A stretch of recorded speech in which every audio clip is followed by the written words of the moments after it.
ছদ্মবেশ ধারণ করে এসে যারা নুরুর উপরে হামলা করেছেন তাদের বাঁচার উপায় নাই। আপনারা দায়িত্ব পালনে সীমালঙ্ঘনমূলক কাজ করেছেন। এই জাতিরা ক্ষমা করবে না, মানুষ ক্ষমা করবে না। ফেসিবাদের বিরুদ্ধে আমরা যত দল আছি আমরা আপনাদেরকে ক্ষমা করব না।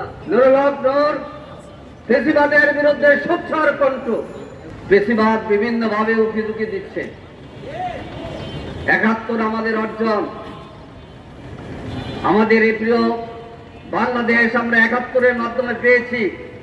কিন্তু ৭১-এর কথা বলে যারা ফেসিবাদ, যারা ডাকাত, যারা সন্ত্রাসী, যারা দুর্নীতিবাদ, এদেরকে রক্ষা করার জন্য আপনারা ৭১ নামে মঞ্চ গ্রহণ করবেন, তৈরি করবেন, এটা এই দেশের ছাত্র জনতা ৩৬শে জুলাই ছাত্ররা মেনে নেবে না।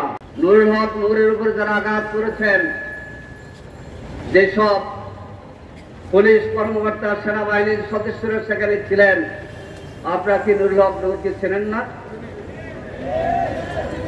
অবশ্যই ছিলেন। ডাকসুর বিপির উপর আপনারা হামলা করেছেন। এই হামলা এদেশের ছাত্র জনতা মেনে নিতে পারে না। নুরুল হক নূর ফেসিবাদের বিরুদ্ধে সোচ্চার কণ্ঠ। দল হিসাবে তার সাথে আমার আদর্শিক পার্থক্য থাকতে পারে, কিন্তু আমরা গণতান্ত্রিক দল হিসেবে সকল দলকে সম্মান এবং শ্রদ্ধা জানাই। কিন্তু ফেসিবাদের বিরুদ্ধে আমরা ঐক্যবদ্ধ। নুরুল হক নূর ফেসিবাদ আওয়ামী দুঃশাসনের বিরুদ্ধে বজ্র কণ্ঠ ছিল। কোটা আন্দোলনের নেতৃত্বে ছিল। ২০২১ সালের ভারতে নরেন্দ্র মোদী, গুজরাটের কসাই নরেন্দ্র মোদী আগমনের প্রতিবাদে এই তরুণ ছাত্ররা প্রতিবাদ করেছিল। সেই প্রতিবাদের নেতা ছিল নুরুল হক নূর। সে একটা দলের নেতা, সভাপতি। ডায়াস আমরা দেখেছি, ছবিতে দেখা যায় নুরুল হক নূর দাঁড়িয়ে আছে, কোনো কিছু বলতে চাচ্ছেন।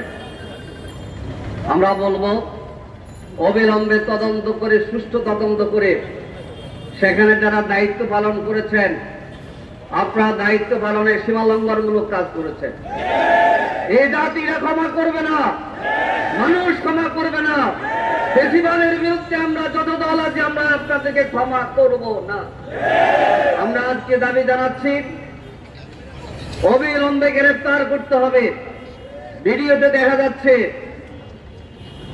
সেনা সদস্যদের মধ্যে, পুলিশ সদস্যদের মধ্যে এবং গোয়েন্দা সদস্যরা ছদ্মবেশ ধারণ করে এসে যারা নুরুর উপরে হামলা করেছেন তাদের বাঁচার উপায় নাই।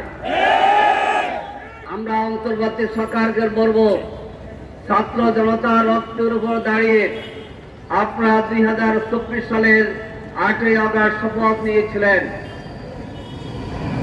নির্বাচন হবে, নির্বাচনের জন্য কথা বলছেন, আর নির্বাচনের আগে জাতীয় নেতা রক্তাক্ত হয় ঢাকা মেডিকেলে মৃত্যুর মুখোমুখি।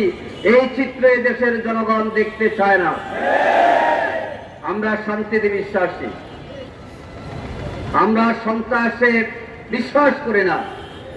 রাজনীতিকে রাজনীতি দিয়ে আমরা মোকাবেলা করব, কিন্তু পুলিশের উপস্থিতিতে, সেনাবাহিনীর উপস্থিতিতে একজন জাতীয় নেতার উপর এরকম ন্যাক্কারজনক ঘটনা ঘটবে, আমরা এর সুষ্ঠু বিচার চাই।